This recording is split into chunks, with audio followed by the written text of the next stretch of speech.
Remembering Junior Bridgeman, one of Denny Crumb's early Louisville Cardinals, turning into incredibly successful Louisville businessman.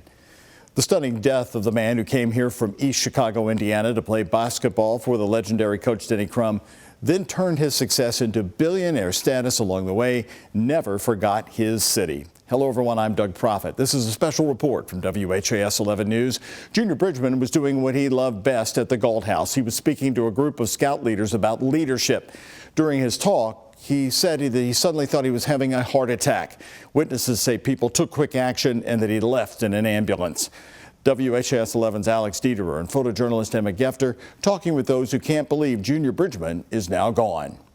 And I thought about that and I said, that is life not lived in vain. Ulysses Lee Junior Bridgeman in 2023, speaking at his former coach Denny Crumb's funeral. Just Junior to those who knew him and friends like Susan Sweeney Crumb. He could put his name on any building he wanted to around here, but he doesn't. Junior died at 71 years old after suffering a medical emergency while speaking at a Galt House event for the Lincoln Heritage Council Scouting America. It just lets you know how quickly time passes and how fleeting things are. Forbes just reported that Junior was a billionaire. He played basketball at the University of Louisville from 1972 to 75, then went on to play 12 seasons in the NBA before choosing to settle down in Louisville with his family. The things that he's accomplished, you could never get your mind around. An athlete turned businessman who was a minority owner of the Milwaukee Bucks and who owned and operated hundreds of Wendy's and Chili's restaurants through his company Bridgeman Foods. WHAS 11 profiled him in 2002. He didn't know I knew how to do this, did he? As large and powerful of a man Junior was to the world. When you're starting to talk about Junior Bridgeman's footprint, I can't even imagine it. He's remembered as a humble man to his friend since 1981 Jerry Eves, who followed Junior to UofL and then later to the NBA. It was easy to follow Junior because he was always doing something that I was trying to achieve and follow. So he was huge footprints, but you could always see where he was going, so it was easy to follow. And a decades-long golf partner. I was the worst one, so I got all the grief, but yes, we played a lot of golf together, quite a bit. Junior was coached by the legendary Denny Crumb during his time at UofL. And Denny thought the world of him. I mean, he just loved Junior. He was one of his early players. A relationship that exceeded the sport, that left behind a lasting friendship with Coach Crumb and his wife Susan. I have a shirt that says Denny's Louisville, but truthfully, this could be Junior's Louisville because that's the kind of person he was, the impact he had on this community and UofL. It's going to be hard to replace. Junior shared these words at Crumb's visitation in 2023. He changed the city of Louisville, he changed the fans of the University of Louisville, and he made Louisville a national power. He and Denny hopefully had a high five with Felton Spencer and some others who've gone before them, Derek Smith. So it's a big hit for Louisville. At just 71 years old, his passing came as a heartbreaking announcement to those who knew him, like Terry Miners. Heaven has the quietest soul entering the gates today because Junior is so shy and so much does not want attention.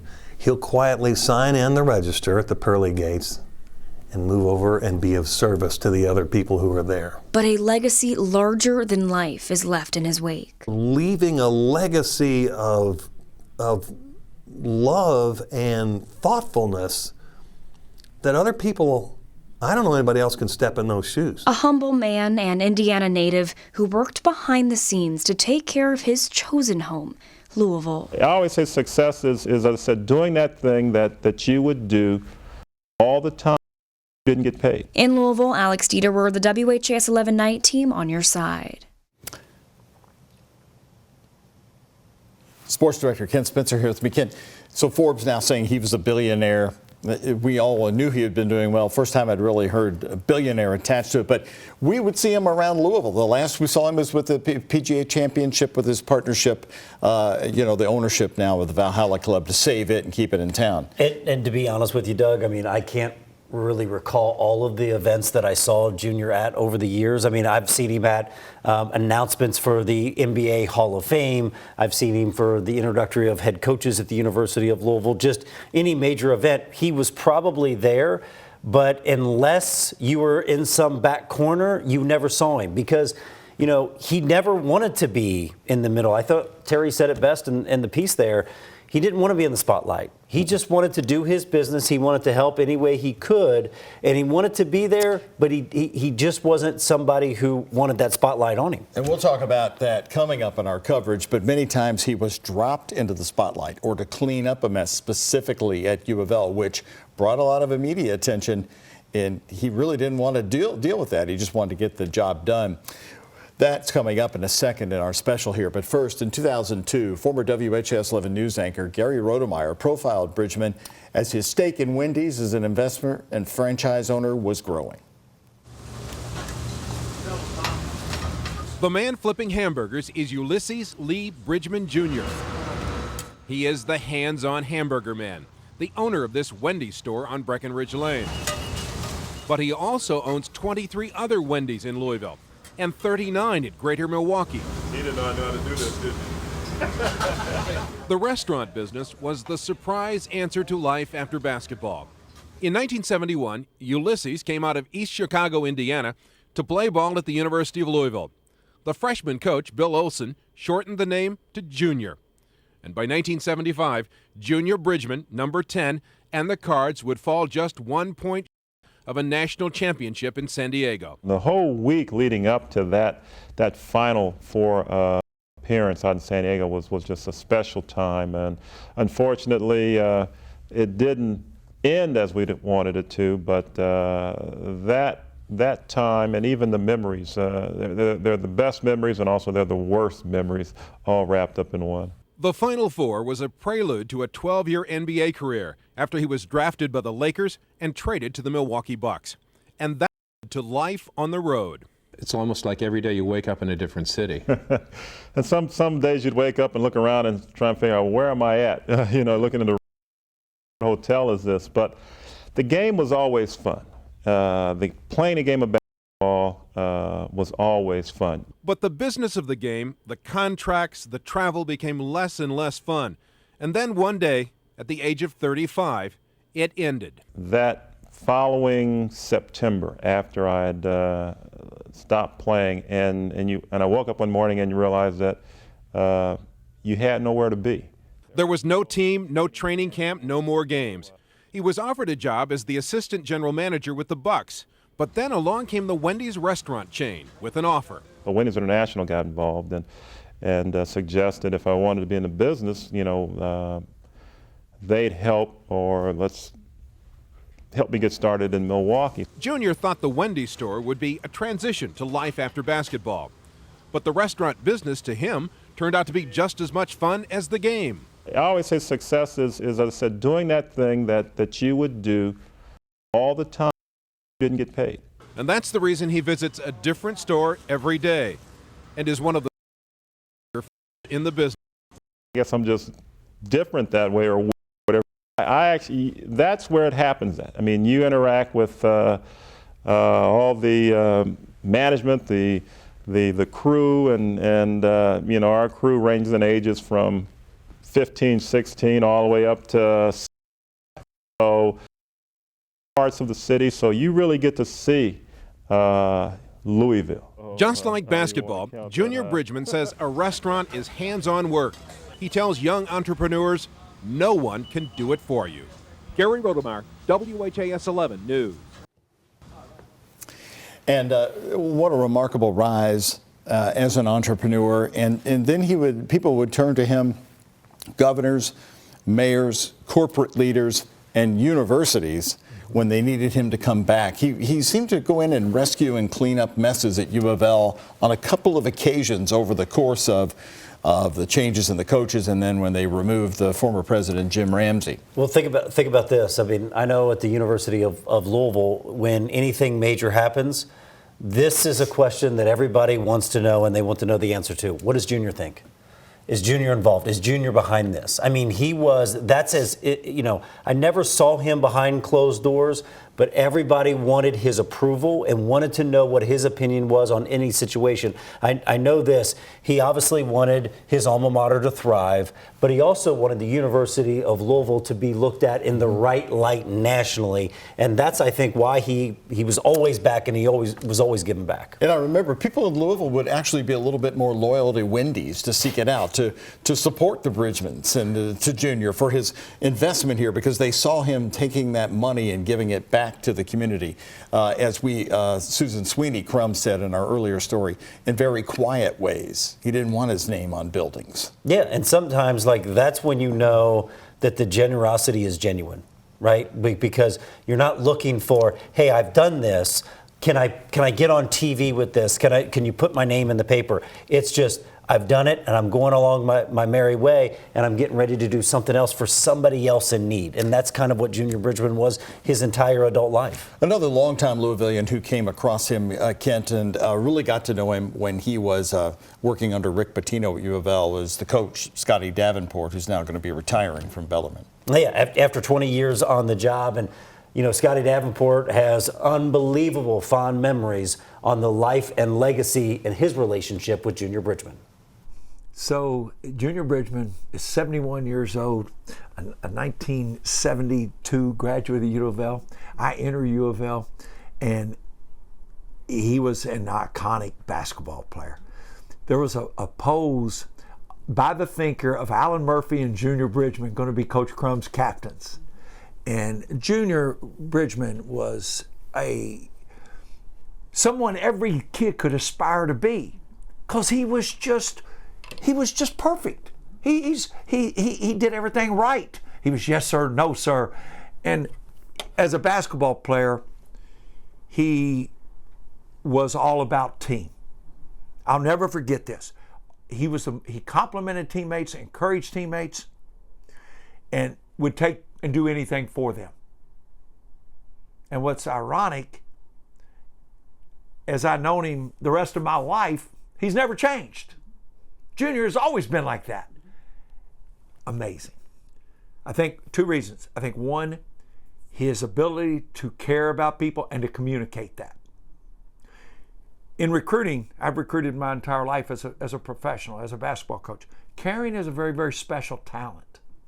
And I think he was able to spread that caring attitude through unbelievable communication. And he wasn't texting, he was listening, he was compassionate. And I think people, and through that, they drew strength and confidence from his leadership. I go back to the recruiting stories when he came out of East Chicago.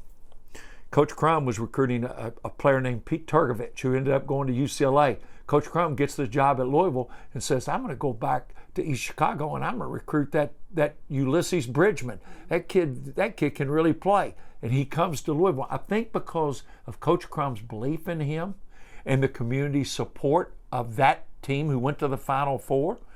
And I think he can never turn back from that. Even after he went to the Milwaukee Bucks and had every opportunity in the world, I think, again, you go back to what were his strengths. I think one of the top would be loyalty. And I think that showed out living in Louisville, Kentucky.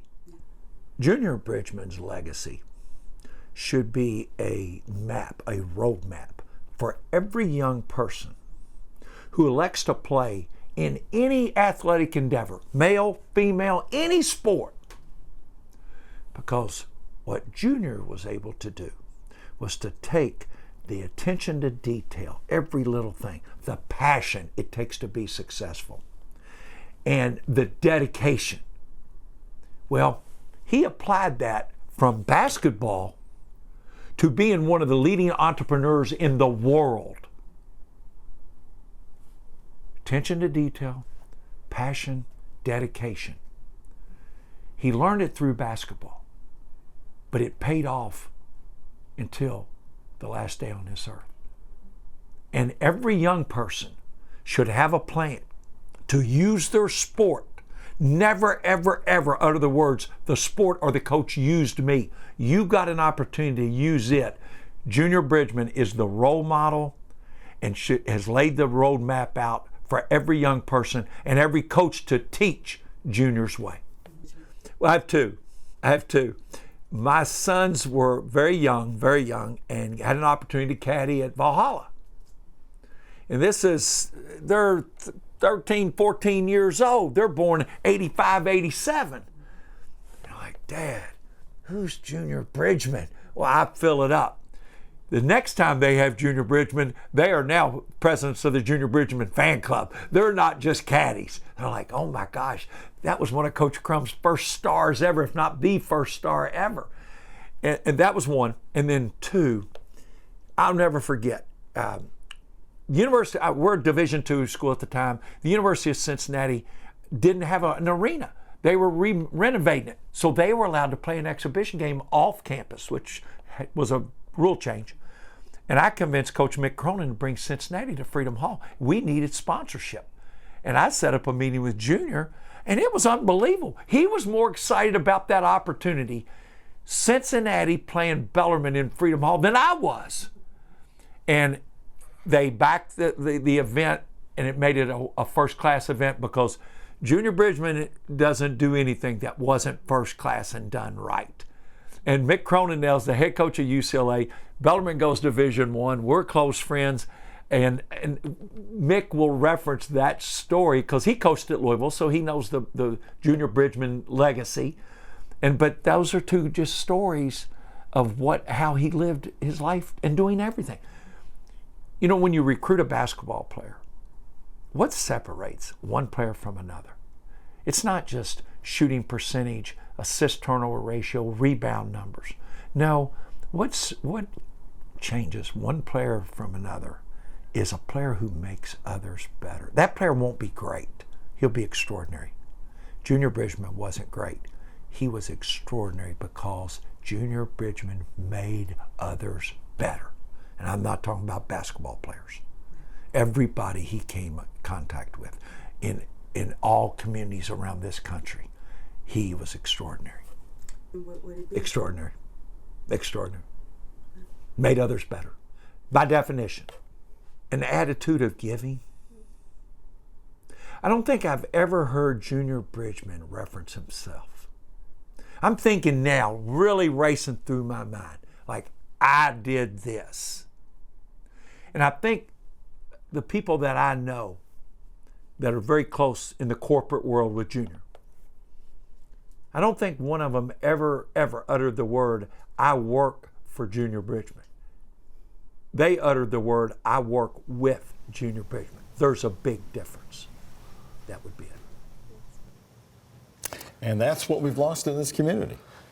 It's going to hurt, and it's going to hurt for a long time. And it's not even just this community. I mean, it is pretty much all over the world. The amount of people that have sent their condolences out on various platforms throughout the night. I mean, we're talking NBA Commissioner Adam Silver, Earvin Magic Johnson, Shaquille O'Neal was on TV tonight talking just how bad the loss of Junior Bridgeman hurts him because he remembers being a young NBA player. And he knew, and hearing the speeches of people that, you know, after a few years of the NBA, they go broke, and Shaquille O'Neal didn't want that to happen.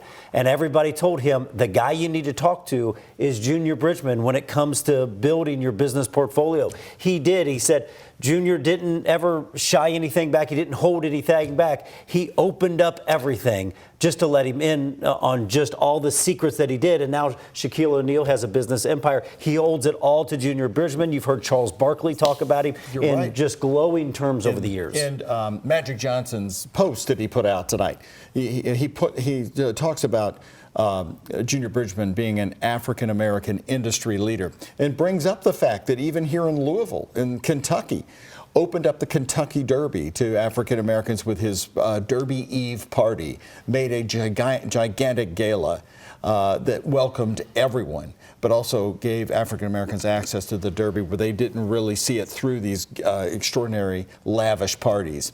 And he made that an institution, a must-go-to party on Derby Eve. It was one of the top ones we would want to cover on that Friday night. And guess what? Shaquille O'Neal remembers speaking to Junior Bridgeman at that very party. So, I mean, that's something that has had a lasting impact. I mean, Junior Bridgeman, the people that have reached out is all well tonight. You know, obviously at the University of Louisville, Josh Hurd, former AD, Vince Tyree, Pat Kelsey, Jeff Brom, John Calipari, Rick Pitino, Mark Pope, all sending out their condolences to Junior Bridgeman and of course, his family tonight. Everybody is hurting for the loss of Junior Bridgeman.